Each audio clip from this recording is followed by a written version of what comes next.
Okie dokie. It appears. We're gonna. Hey, Bill. Bill, would you grab some more chairs and bring them out? Thank you. You are. Okay, I think we're ready to start, even though we have lots to say to our neighbors. Thank you. Thank you. Well, even though Ginger probably needs no introduction, I'm going to do it anyway. Today, our Odyssey is going to be presented by a longtime member of All Souls, Ginger Powers. And the way this works, for those of you who may not have been in attendance for a minute or two, is that she will give her talk uninterrupted. And then when she's done, we're going to take about a minute of silence just to kind of let the dust settle. And then questions will be allowed, but Ginger is, of course, never required to answer any questions. She may give an incorrect or an obscure answer. That's perfectly okay. Okay. Yeah, but one thing that I will do is ask for when if you have a question to raise your hand, and I'll bring you the microphone. So it may be that you'll have to wait a turn or two.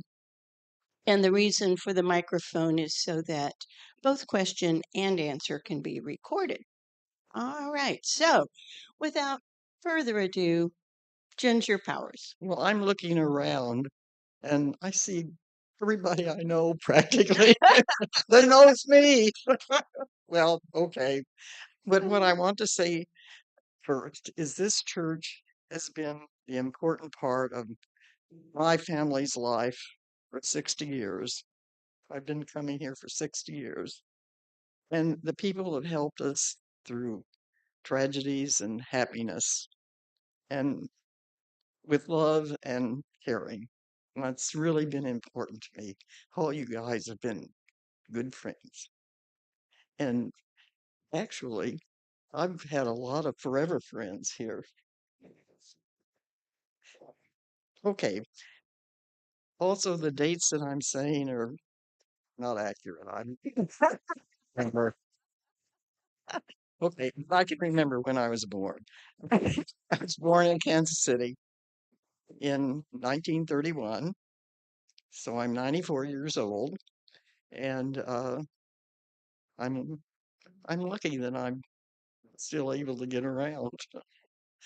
Um, I was born in Kansas City, and I went to Henry C. Kumpf grade school at 43rd and something, and then I went to Paseo. I graduated from Paseo High School, and then I went to Baldwin City, Kansas, to Baker University, and I graduated from Baker University, and I got a teaching certificate because that was a time when women couldn't do anything except be secretaries or teachers, and so I was a teacher for I don't know several years, and then I met Ed, and we got married in 1956, and we had 4 children. Let's see when yeah, yes, and uh, 3 boys and a girl, and they all came to church with us. Well, wait a minute, I'm getting ahead of myself. When we got married, well, my sister Elizabeth Powers was had gone to this church for quite a few years, and the church was built in this church was built in 1960. Yes, I do have that date right. And then Conover wasn't here. The kitchen wasn't here. Where the kitchen was, the end was right at the doorway that comes in from outside. And it was a miracle that really this church got built because there was only 60 members at the time. And and my sister Libby was on the committee that got this church going. And we would all and when Ed and I got married, his parents were big in the Congregational Church down at 36th and Walnut. Remember Mhm. that church, guys? Mhm. And that church was a physical mess. I mean, it was constant. Well, the roof fell in finally. Oh my. But anyway, um, they had a good minister there. It was a congregational church, which is like just right. It was the most liberal Christian church, and but then they got a 6 years in, they got a hell and damnation, oh, god awful minister. So Mm. Ed and I couldn't go there anymore. Well, and we'd been picking Livy up every Sunday morning. We'd drive down and from Warwick down to here and pick Livy up and take her out to lunch or something. And so we knew this church. And at the time, we moved out to South Kansas City, and we looked around and we thought, "Can we go to the Methodist church? No. We can't go to the Presbyterian church? No. Baptist, that's completely out." And so we decided we're going to try the Unitarian church. And so in 1965, we joined the church. Mm. And immediately started coming to Demeters, and the Demeters were doing well. You heard if you came to the Demeters thing last couple of weeks ago, you heard all the good things that they did because they were, we were. This was the first time Planned Parent was getting popular, and they had a on 27th Street. They had a building or Mhm. an Clinic. office, and Mhm. so the Demeters were. We we volunteered at the office, and then they had then they had this, I can't remember the name of it, but it was a recycling place, and we went down and we used to, I'm not kidding you, we used to throw bags of things in this big huge, yeah. Who knows? Yeah. Does anybody remember that? Anybody here remember? Oh, okay. Wow. Well, so and then the Demeters started making money, and oh, see, when we first came, oh, there's John back there. He'll know. When we first came, the the floors were this in Bragg, Mm. and the walls were this, except Mhm. that they had little decorations sticking out on them, Acoustic tiles and that they had were been kind of painted over and didn't work. yeah, they were a pale green color, and well, I mean, it was, no, yes, yes, the chairs were not comfortable. Like, yes, just folding metal chairs that we sat in for years. But the forum was really big then, uh, because we didn't have all this technical stuff or TVs and in 1965. Well, maybe some people had them, but not very many. We didn't have all this information any more. Like, people get so much information now. The forum was just sort of going down there's no, they could get all the information they wanted. We can get all the information we want now. Well, okay. Oh, we had joined Fellowship House. Does anybody remember what Fellowship House was? It it was on Paseo at 36 or about 34th and Paseo. They had a house, and it was a meeting where people could meet with Black people socially, and it was really. Um, but then in the 60s, when all the rallies and things were changing, it kind of petered out.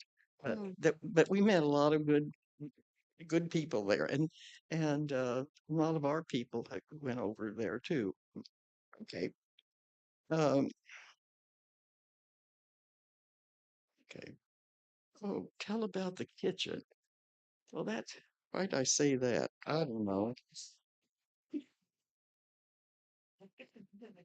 Yes. Oh, that's what I wanted to tell you. Yes. Thank you. Thank you, Dory. The kitchen was in the cloakroom, only it was the whole cloakroom. It was not just the half of it that's now.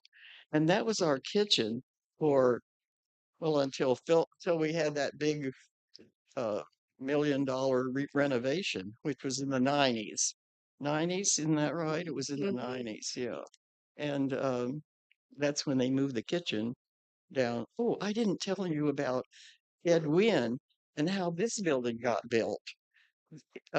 This was before Ed and I came in 1965, so it had to have been between 1960 when it was built and 1965 that Ed Wynn went down to Warwick, one of those big mansion houses, and talked to the Conovers that lived there, and he talked them into giving $10,000 that built this building, Huh? and he said, and he said, "Well, just name it Conover for your." Oh, they paid for it, and that's how Conover got built because they were not Unitarians. Yeah, on the RE, that's right. Thank you. Goodness. Give me information if you have it. All right. And when Ed and I first came here, we used to have a lot of professors from the university, a lot. And they really, for the forum, they were really good. Yeah. Mhm. Yeah. We don't have that many professors from the university now, I don't think. Maybe we do, but I don't know them, I guess. All right. And then, oh, I didn't tell you one thing before I was going to talk.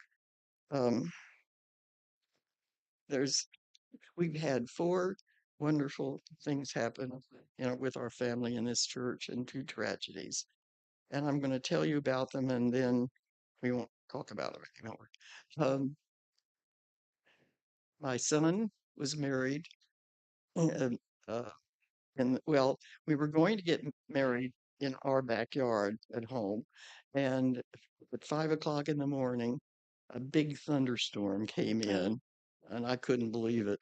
But anyway, the people, the members of the family and church people came and took all the tables because we'd brought tables and chairs out from the church. They brought them all back, and we had the wedding in the because see, well, I can't remember when we got air conditioning, but before air conditioning, we didn't have church in the summer. I mean, it just ended, which was kind of neat.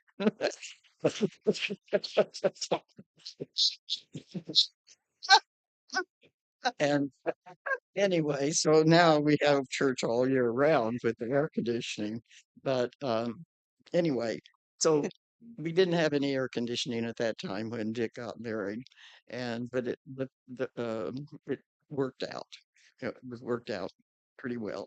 And then okay, what was the next one? The next one was Sarah's wedding, and Sarah's wedding was it 3 days after Christmas, and so there were we had trees and everybody helped make 400 birds, origami birds that we had. See, when we had the ceiling, uh, it wasn't the ceiling like it is now. It was just mhm. there were lights and we had 400 white birds hanging from the ceiling. It was beautiful. And and we left it they left it there for a long time after Mhm. that, and Mhm. lots of trees and red birds in the trees. Mm. It was a good wedding. And then what's the next one? Well, then I'm trying to think of the four. Okay. Um,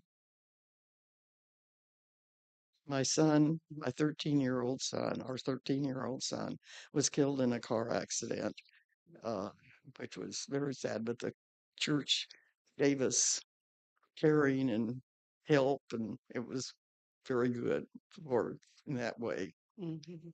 And then after that, Ed and I had our 40th wedding anniversary. Oh, well, wait a minute. I got to tell you about the Simpson house. In 1984, Dr. Bragg had visited Mrs. Simpson across the driveway um, for years. And when she died, she left us the first bill Right of from a refusal. refusal. Mhm. And that she left her money to Barstow School because that's where she had taught. And so Lowell Smithson, Ed, myself, and Charlotte Thayer, Hmm. Remember Charlotte. Yes.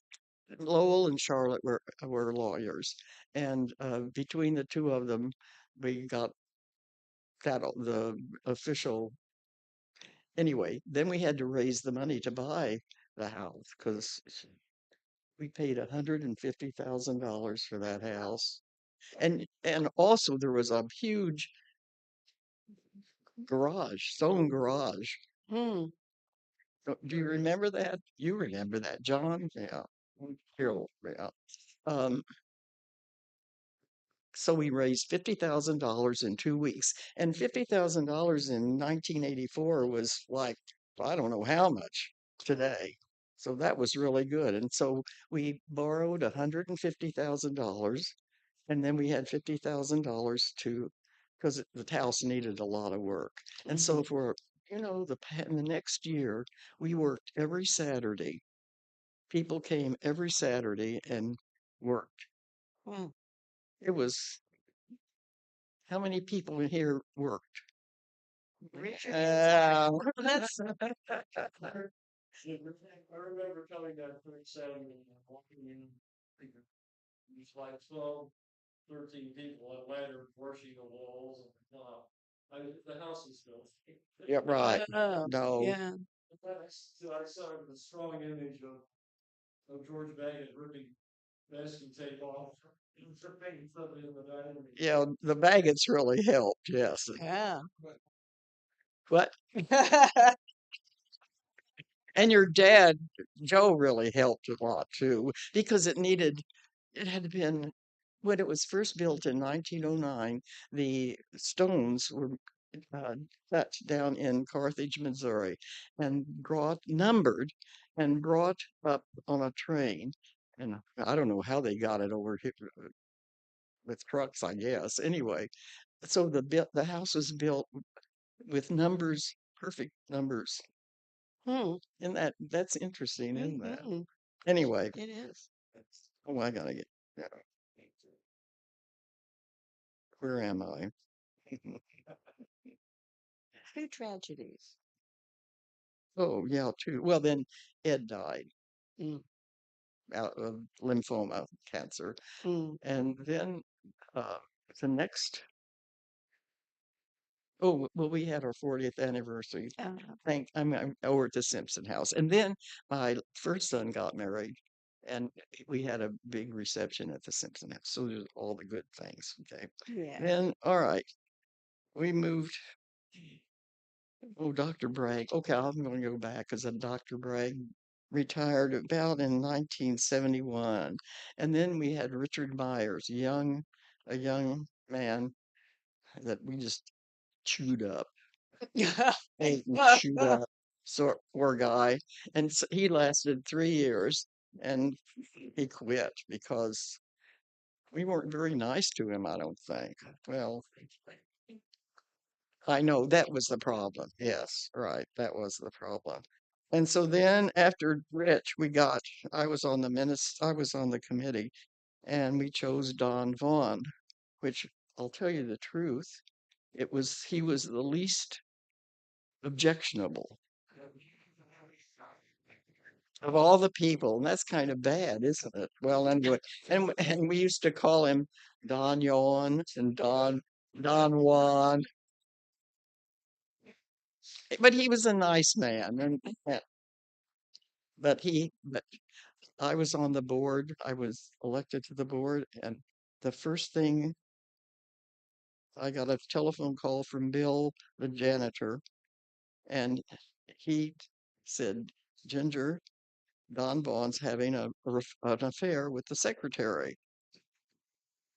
Then I called Charlotte there, and she didn't believe me. And and anyway, it was happening. Well, George knows that, and well, I don't know. He walked in on them one time, right, George? Well, anyway, uh, so I went to the first board thing, and there was Don sitting, and on one side was Jean, and on the other side was, oh, the secretary. Can't think of her name. Peggy, yes. And there they were sitting all, I'll never forget that. And anyway, Don retired, and then we got Judith, she who must be obeyed. Because Ed was at that time, uh, they had finally gotten an endowments established because we didn't have an endowment for a long time, not until probably in the 70s. And so, and we didn't have very much money in the endowment, like $65,000, and we needed a new roof. And that was that was our responsibility, the people. But Judith just took the $65,000 and arbitrarily paid for the roof. And that didn't go over very well with Ed and the committee. And Judith she was a good preacher. She was good at preaching, but she knew how to be mean too. And and so Ed and she really got us. And so that's why I call her she who must be obeyed. Uh, because Ed and I left the church, we still gave money, but we went out to Shawnee Mission because we had a choice that was really good. We had a choice, and we went out to Shawnee Mission for 3 years until she left and John Weston came, and that's when we came back.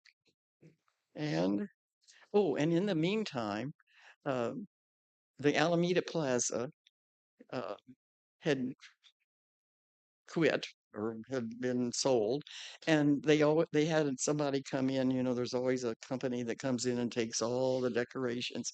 And if anybody remembers what we have in our hanging in the front of our church is Janet Kimmerline's wall hanging that was on the oh, yeah, the stairwell going down.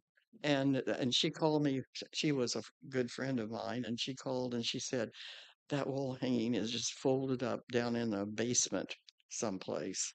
And so the Demeters and I got Demeters paid the money, $2,000. No, yes, $2,000 to the people that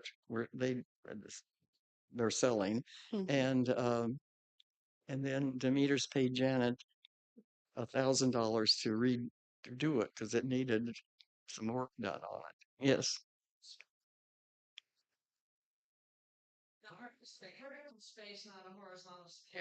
Yeah. And remember we used to have the Maramiko down. Do you remember anybody remember the Maramiko? That was pretty. And then Blanche Carsonson's blanket. That's what I used to call it, the blanket. But then we got Janet's. And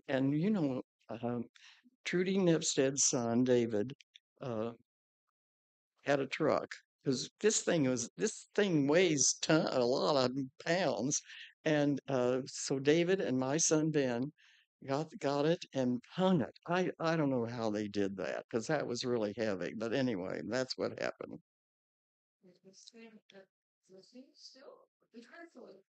It's on the Yes, front wall of Bragg. You see it every time you're in the church. yes, yes. And I think that they're going to make. I have to die before they're going to get rid of me. Well, it occupies a big space. That's a big wall, big brick, kind of ugly brick wall. So that covered a lot of space. Okay. Well, then Phyllis, let's see if I got all this. Yeah. Okay.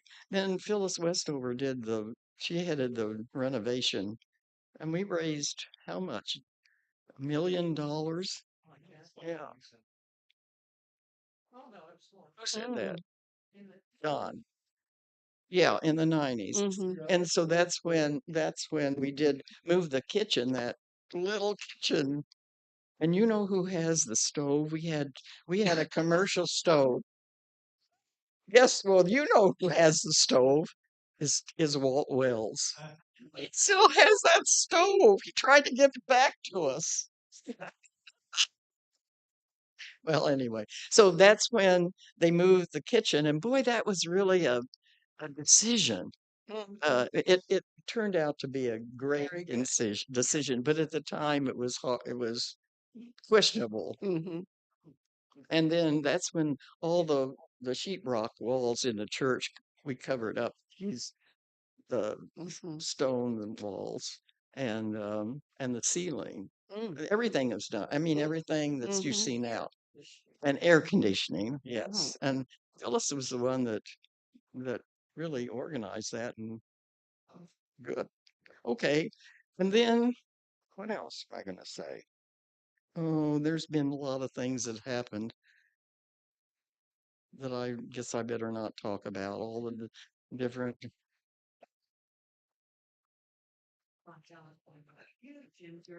Well, then we had Jim Heller, and Jim Heller, he was a, you know what, he was a committee person, and so we had a lot of committees in the church with Jim, Mm-hmm. and Mm-hmm. that gave people things to do for the church, and to make feeling that they belong to the church, Mm-hmm. and the church grew with Jim. Mm-hmm. And then we had this schism with Lee. We Mm-hmm. had after Jim left, because they had an agreement with his wife that she was a minister too, but she was a Methodist minister, and he would work 10 years for us, and then she would get to be the minister, a Methodist minister, which he got a job down in Oklahoma City or someplace in Mm-hmm. Oklahoma, Tulsa, yeah. And so he left, and we got Lee DeVoe as a interim. You know, we did have an interim between Judith. Charlotte Shivers, Mm-hmm. yes, because they didn't have interns before. It was a while before the church, the organization got. Yeah, Right. Charlotte was what? Charlotte, yes. Okay, between John Weston and yeah, okay, yeah, Mm-hmm. Mm-hmm. and then after Jim, we got Lee DeVoe, and Lee didn't tell us that she had a brain cancer, and you know what? Well, anyway, she didn't want to do any. I mean, we never know. I was in the choir, and we never knew if she was going to be there. She would run in, and poor Anthony didn't know. He would never know what what was what. Mm-hmm. And I never saw her at. I never saw her in her office ever, Mm. but I guess she was there sometimes. And she had um, what a Relationship. relationship. Thank you, with a church member. Yeah, and she came in September of whatever year, and in November she talked the church into. She was only going to be there 1 year. She talked them into 2 years, and so there was a big. I mean, people were. Well, I went to the board president and said I can stand her for 1 year, but I just can't stand her for another year. She's terrible. I've been going to every board meeting, and she doesn't want to go. She doesn't want to do when people are in the hospital. She didn't want to. No, she didn't want to do anything. Anyway, so that was a big. That's when people left. That's when we lost a lot of people in the church. They all went out too. A lot of people that were giving money to the church went out to Shawnee Mission. And so that's when our congregation really went down. And we're sort of then we got Keller, yeah, Kendall, yeah. Mm-hmm. And so that's the end. And before we go to the question time, someone asked, but what about you? So tell us about an impact that the church has had other than an experience, anything at all. Well, it's given me lifetime friends, I call them forever friends. And it's been really an important part of my life. And when Ed was alive, his life, and you know something, my kids, well, Dick went to the Unitarian Church up in Lawrence for a while, but they don't go to church. But Mhm. that's the way it is. Mhm. Thank you, Ginger. I really appreciate you doing this. So let's take a minute and we're just going to take a minute in silence. And after that, we'll have an offering and questions.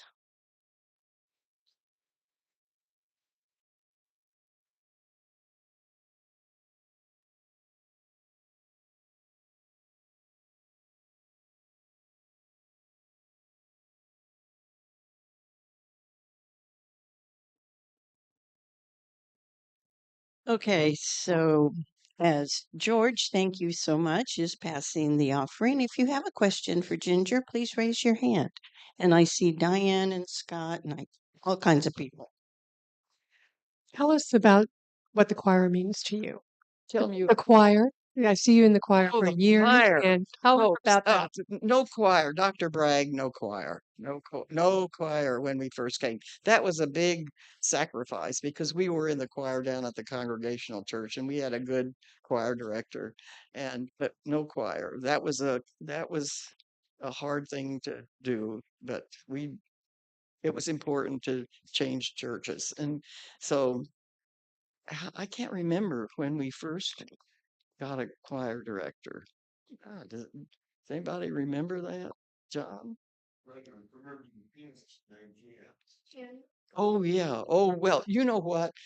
We had an organ sitting down on the where the on the well when you're looking at the front on the right hand side where you walk up organ was there, not a it was an big electric organ, and that's what we had. She was the one that and a violinist when we first came playing Londonderry Air every Sunday. That was the music. That was the music pro. Well, we paid Dr. Bragg $15,000 a year in 1965.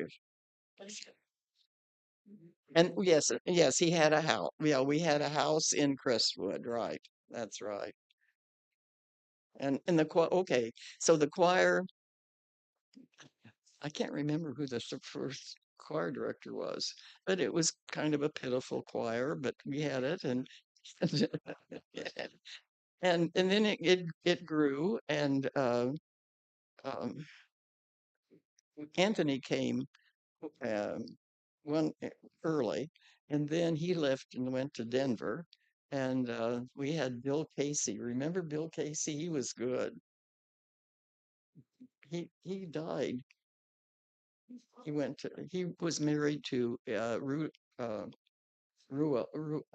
Reuben Reynolds. Yes, Reuben Reynolds. And Reuben Reynolds was a director and he got a big job in Boston.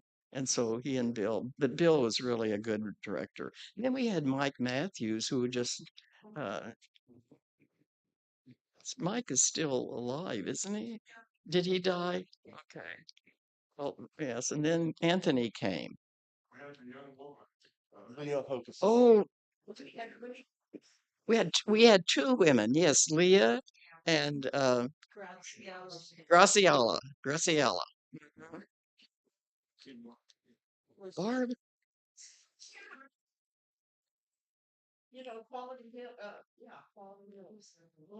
Oh, Kent. Yeah, Kent.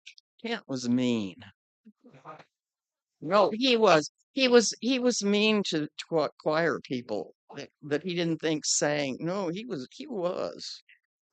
Anyway, I didn't miss him. Yeah.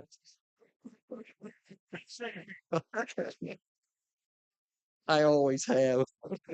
That's my problem. Anyway, but now the choir, well, we have four paid uh, people that keep us going because there were times when we didn't have a tenor.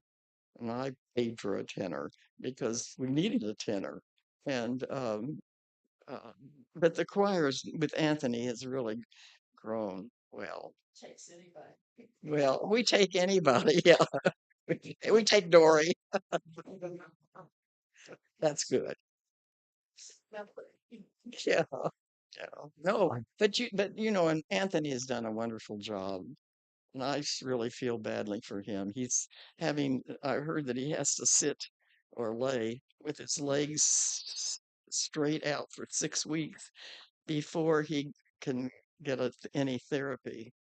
Can you imagine sitting, I mean, not moving? And I know he's in a lot of pain. What you can't, he will not answer texts or telephone. Scott will answer your text with a heart or something. Not any words, but well, you can. So I'm curious, were you raised in any religious or faith Yes, tradition? And yes. if you feel comfortable sharing, how would you describe your spiritual or theological approach now? Okay. I was raised in the Oak Park Christian Church, and I went to Sunday school there every Sunday, and then we had to go to church after we were, I don't know, 10 years old. And I remember I sat there and I made cootie catchers. I remember out of the program. And you know, there were the four things that, you know, I called them cootie catchers. And I was never, and then I went to the Methodist school ball, and Baker University was a Methodist school, and I was in the choir there. And uh, I was never really very religious. And I didn't really believe that Jesus was the Son of God, my personal Savior. I was baptized, and then I didn't go to church for a long time after that. And I know that you guys talk about spirituality. I'm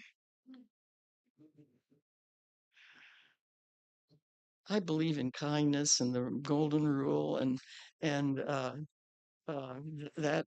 But other than that, I'm happy with what I what I get from the Unitarian Church. I mean, I'm so glad that Libby that we had an in with knowing what it was like with my sister-in-law. That was really good. Um, I may have missed you saying this already. So you graduated from Baker Baker. University and you were a teacher until you got married? Yes. Well, and then while I was married, but then I got pregnant and I didn't teach after that. Okay. I was just wondering. Okay. Anybody?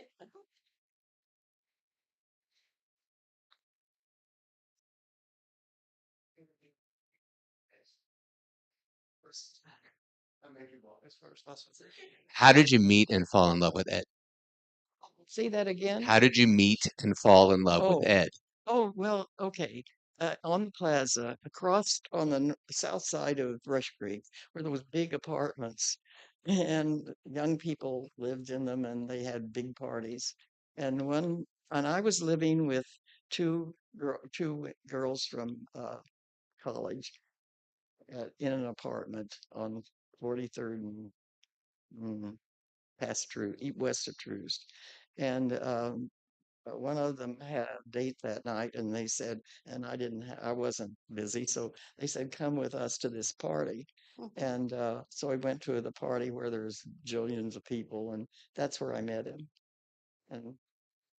And he, see, he liked music, and in fact, we agreed. I liked classical, and he liked jazz, so I always went to the jazz with him, and he always went to the classical with me. We had an agreement. What? Well, I'm going to take moderator's privilege because George just raised his hand, but after I was ready for a question. But I would like you to say something about how art feeds your soul. Now, if there's a thing that's spiritual about you, I think it may be that because I've been to your house Oh, I was, and I have seen a lot of art. yes. Ed and I bought art all during our marriage, and we bought a lot of art from the church, people that displayed, and that's been a really good. Blanche Carstensen started that, and Cecil, her husband, did all the wood sculpture that we have in church. That's all Cecil's work, and he was a wonderful artist. And Blanche started the and I remember one oh, I can't think of her name. She always wore a hat. She was an old lady, and uh, we had an art show, and because I Blanche did the art show for a long time. Then she foisted off on me, and then it got foisted off on Trudy. Was it Trudy ran? And you were involved. And then Jane got it. Jane's doing it now. It's a big. I well, I liked it too when I was doing it. Yeah, yeah. No art. When glass had never done anything to me, art tickles my spine, and some art does. And uh, when they had the glass show, glass never did anything for me. But when they had the Chihuly show oh yeah, that was just wonderful. Anyway, yes, Ed and I really appreciate art. We weren't artists, but we appreciate art. And we have a lot of art. And when I moved to um, Kingswood with the villa that I have, it I they I'd space, so it was like not moving, because I still have all the paintings and pictures that make me feel good. When I see you, I think of family. We, your family, your kids, and Ed and I used to have breakfast all the time at the corner restaurant. And so the point I'm trying to make is that years ago, Alice Massey was our secretary for Dr. Bragg, and there were families, lots of families and kids. And for a while, it seemed as if that went away, and it seems to be coming back now. So Yes. um, I guess I'm trying to make a point that you represent to me families that have had a lot to do with this church. Do you have some thoughts on that? Your mother had a lot to do with this church because that Steinway piano that's sitting it was Louisa's nephew's piano, right? What was Bill's last?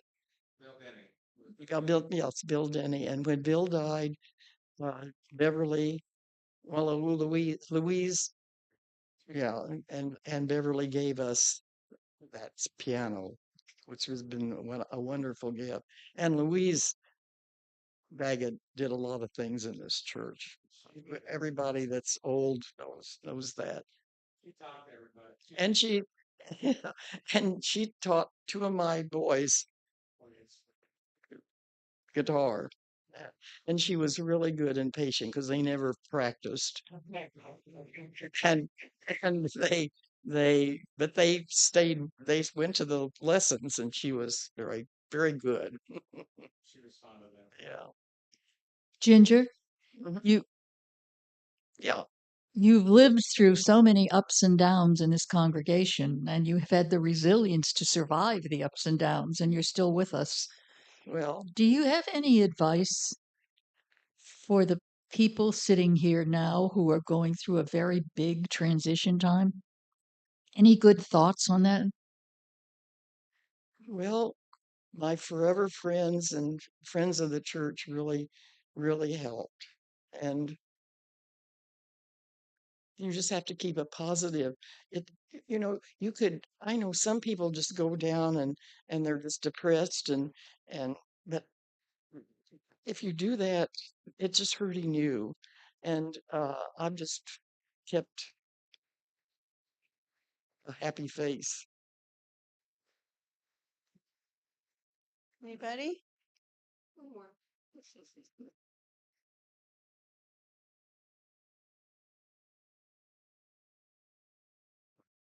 You have a beautiful garden. You had an amazing garden when you lived in Prairie Village, and you transferred an aspect of that to your new place.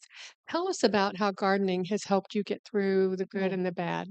yes, gardening, besides art and music, gardening is puts me through, I mean, gives me happiness. It's just nice to plant. a f- I don't plant seeds, but I buy little plants, and it's nice to see them grow. But now I'm out at, I, I have a nice garden, little garden out at Kingswood, but they have deer, and and, and yes, and the other day I went out, and I do have these, I bought some stuff that's supposed to be deer, send out smells that deer don't like.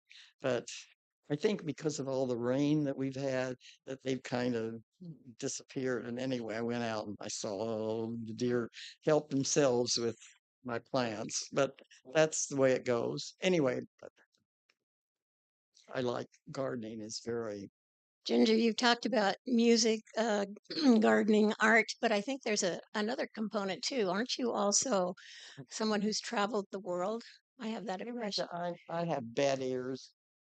Are you? Aren't you? You are also a world traveler, are you not?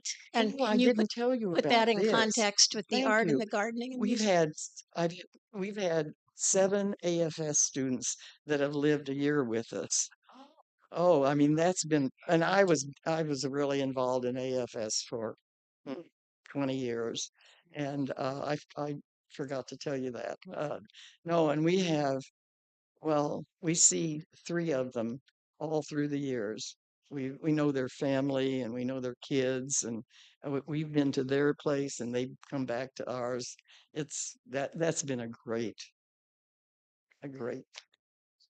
association. She already asked.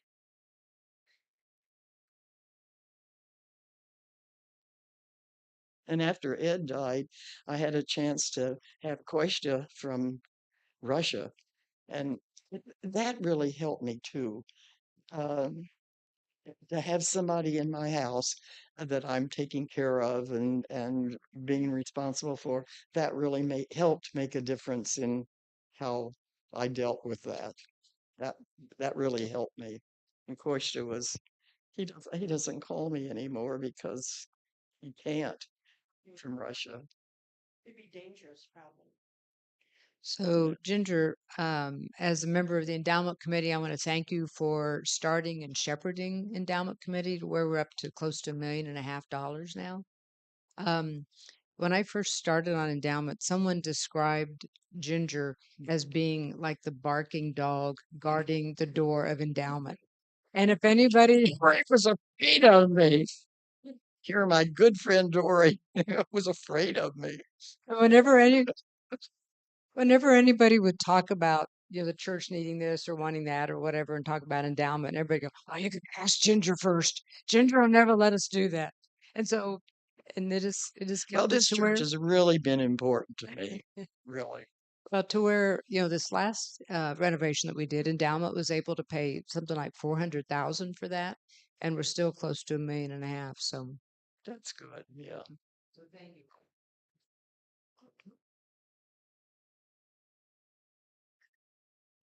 Hi, Ginger. I Recently, I was down at the plaza on the day there was a rally for Amendment 3. That's the one related to our abortion rights. And I saw you getting in a car.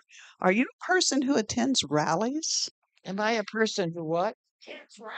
Yes, Lori and I went yesterday. We were there.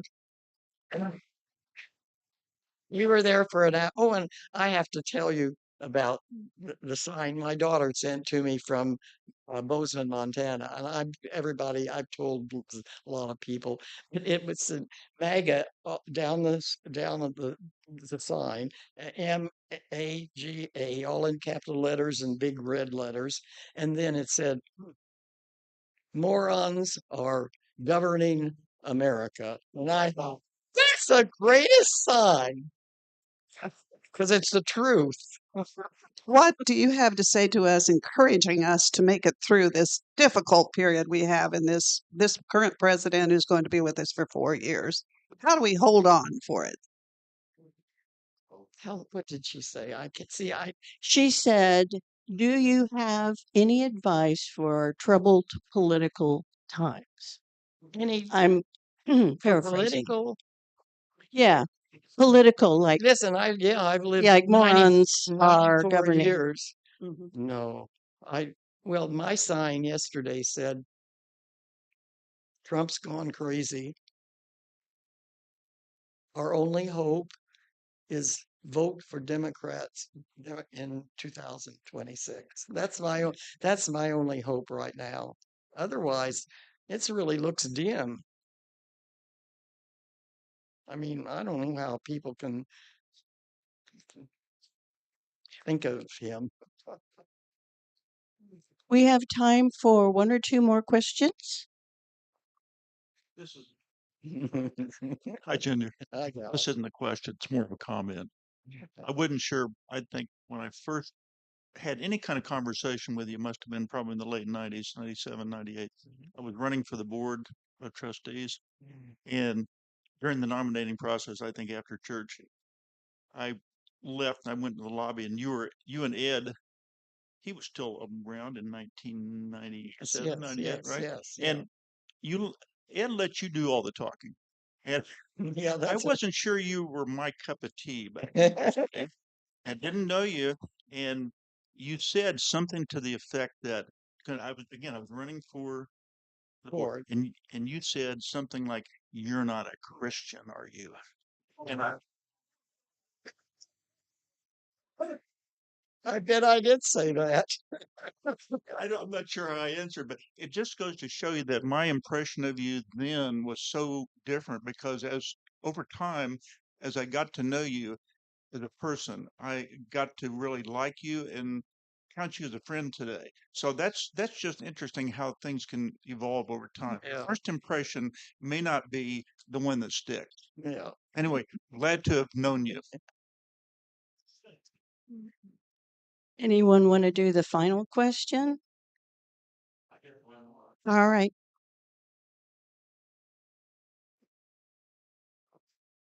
The other thing I think of you is a project lady, and that you seem to have a list of projects that are needed to be done around this church, and then a plan of action on how to get them done. Is Well, that Diane that's sitting here is really good at that. so? You've Not transferred that. I'm just kind of laid back now. I'm I'm just I just go along, right? Diane and Sharon are the big talk to them. Don't talk to me. I really appreciate what Ginger has shared with us today. And I would say most of us that are here would have to agree that you fight for the things you love. And that is your legacy. And I think it's a inspiration, at least it is for me, because yeah, times do get tough for a variety of reasons. Right. And things don't go your way and other stuff happens and you don't give up. Right. So thank you from the bottom of our heart.